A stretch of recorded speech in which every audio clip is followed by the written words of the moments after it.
বেডরুমে কি করেন? আসলে নিজেদের ব্যক্তিগত কথা মানুষকে বলে সেগুলো তো নজর লাগে, তাই বলতে চাচ্ছি না। আকাশ কোথায়? ওর কাছে কল নেই। আকাশ খুব ক্লান্ত, ও ঘুমাচ্ছে। আচ্ছা দাঁড়ান দেখাই।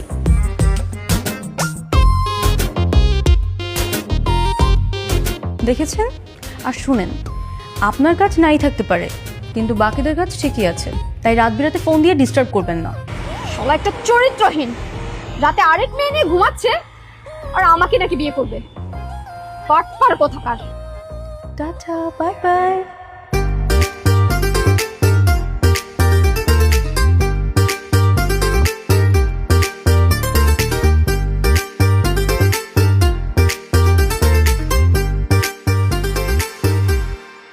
এই দাঁড়া।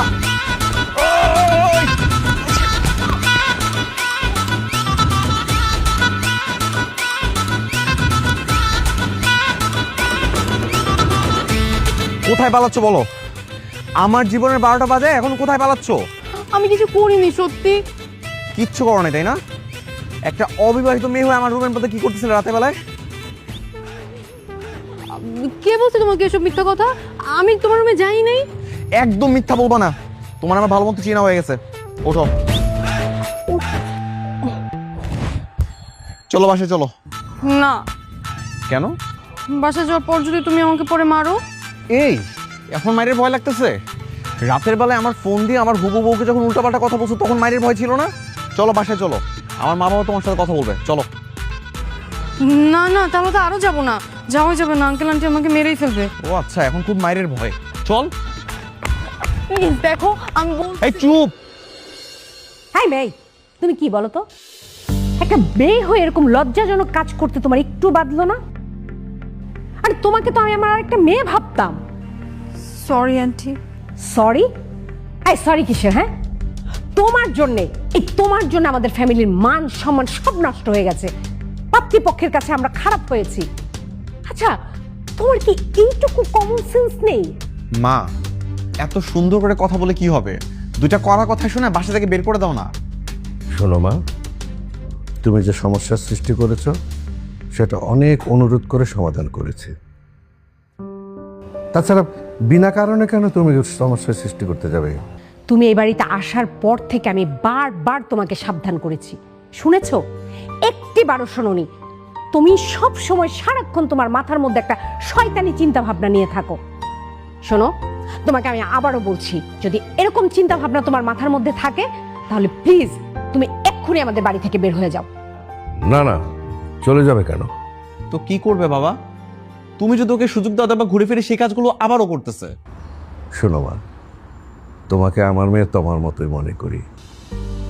আজ থেকে তুমি এই বাড়িতে ভদ্র হয়ে থাকবে। তুমি প্রমাণ করে দাও ওদেরকে যে তুমি সত্যিকারে অভদ্র নও। জি আঙ্কেল, আমি চেষ্টা করব। মন দিয়ে চেষ্টা করলে হয়ে যাবে, কঠিন কিছু না। আকাশের বিয়েটা হয়ে যাক, দেখছো তো সব আয়োজন প্রায় আমাদের শেষ।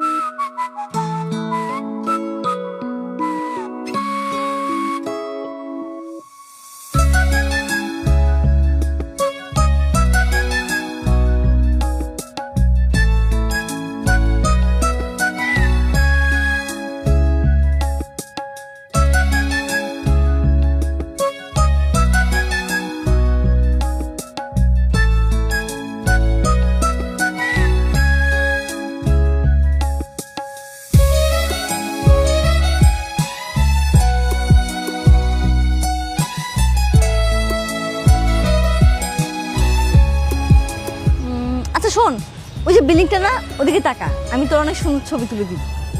ওখানে? হ্যাঁ ওদিকে তাকা।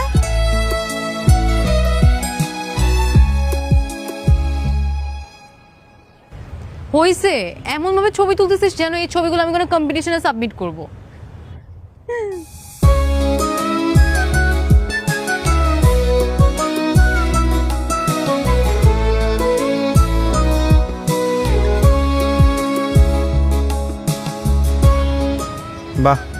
তোমাকে তো শাড়িতে অনেক সুন্দর লাগছে। Thank you. ভাইয়া তুই এই সময় ছাদে কিছু বলবি? না, ভাবলাম একটু হেঁটে আসি, তাই আসলাম। যাক ভালো হয়েছে। আচ্ছা আমাদের দুজনের ছবি তুলে দে না ভাইয়া। আমি? হ্যাঁ তুই নে, দে না।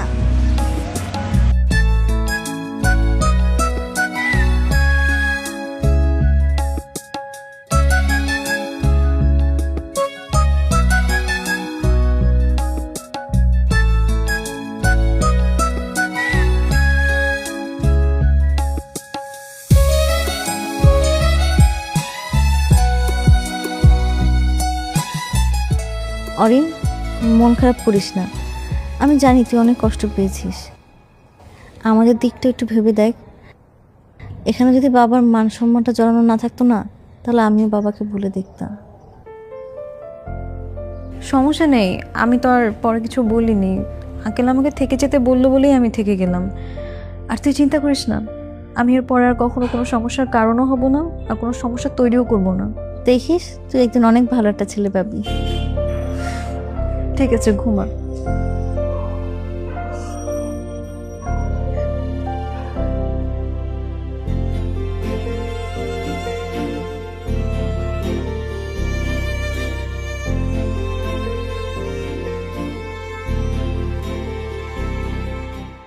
এমন ভাবে পানি দিব যেন কাল বিয়ে করতে গেলে ঠান্ডা লেগে যায় একদম। তাহলে তো দেখা যাবে বাসার ঘরে যে হাঁচি দিতে দিতে একদম শেষ হয়ে যাবে। এই থাম থাম, এত পানি দেওয়া যাবে না। কালকে বিয়ে, যদি ঠান্ডা লেগে যায় আরেক কাহিনী।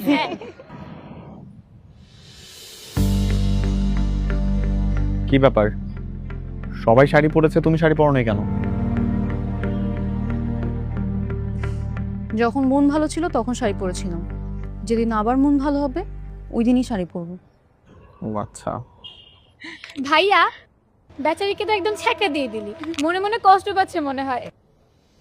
মাঝে মাঝে কষ্ট পাওয়া ভালো, শরীর আর মন দুটার জন্যই ভালো।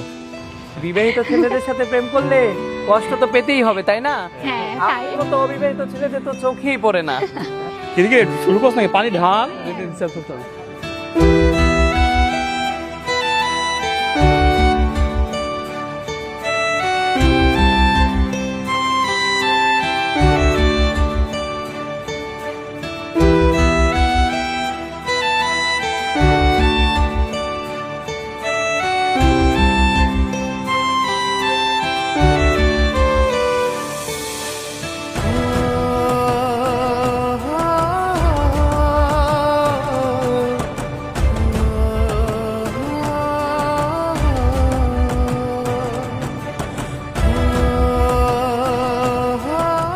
কি রে, এভাবেই দাঁড়িয়ে থাকবি?